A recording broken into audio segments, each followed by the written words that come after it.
বাংলাদেশের সীমান্তের কাছে শিলিগুড়ি করিডোরকে কেন্দ্র করে ভারতীয় সামরিক তৎপরতা সম্প্রতি নতুন করে আলোচনায় এসেছে। ভারতের আসাম ও উত্তর দিনাজপুরে দুটি নতুন আর্মি স্টেশন নির্মাণ এবং সীমান্ত এলাকায় নজরদারি জোরদারের খবর প্রকাশিত হওয়ার পর এ নিয়ে রাজনৈতিক ও কৌশলগত বিশ্লেষণ বাড়ছে। এর মাঝেই সামাজিক যোগাযোগ মাধ্যমে লালমনিরহাট সীমান্তের ৬২ কিলোমিটার নাকি ভারতের দখলে চলে গেছে এমন একটি মিথ্যা গুজব ছড়িয়ে পড়েছে, যা স্থানীয়দের মধ্যে সংশয় ও আতঙ্ক বাড়িয়েছে। ভারতীয় সংবাদ মাধ্যম ইন্ডিয়া টুডে ৭ই নভেম্বর প্রকাশিত এক প্রতিবেদনে জানিয়েছে, চিকেন নেক করিডোরের নিরাপত্তা জোরদার করতে নতুন এসব সামরিক ঘাঁটি বামুনি, কৃষাণগঞ্জ এবং চোপড়ায় স্থাপন করা হচ্ছে।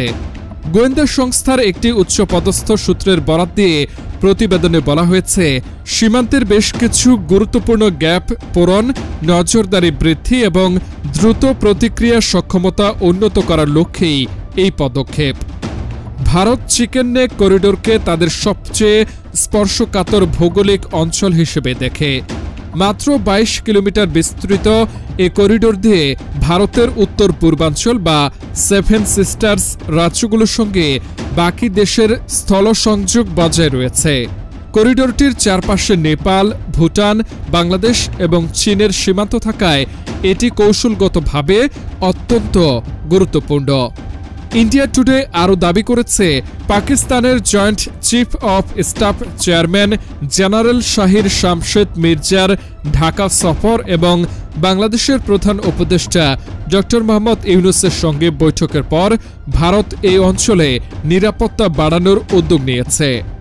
ভারতের সেনাবাহিনীর এক কর্মকর্তা সংবাদ মাধ্যমকে বলেন, চিকেন নেক তাদের সবচেয়ে শক্তিশালী সামরিক করিডোর, যেখানে বহুস্তরীয় নিরাপত্তা ব্যবস্থা আগে থেকে রয়েছে।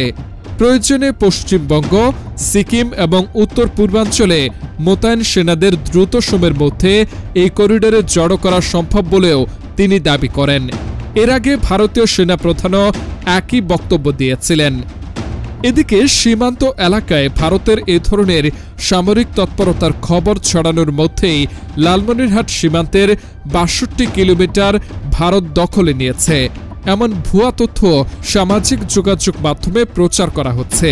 প্রশাসনের পক্ষ থেকে গুজবটি মিথ্যা ও সম্পূর্ণ ভিত্তিহীন বলে জানানো হয়েছে। বিশ্লেষকদের মতে, ভারতের সামরিক প্রস্তুতির এই নতুন ধাপ আঞ্চলিক ভূ রাজনীতি, বিশেষ করে চীন ভারত প্রতিযোগিতা এবং দক্ষিণ এশিয়ার নতুন কূটনৈতিক সমীকরণের সঙ্গে সম্পর্কিত হতে পারে। তবে গুজব ও অপতথ্য দ্রুত ছড়িয়ে পড়ায় সীমান্তের সাধারণ মানুষের নিরাপত্তা বোধে আঘাত লাগছে বলেও মন্তব্য করেছেন তারা।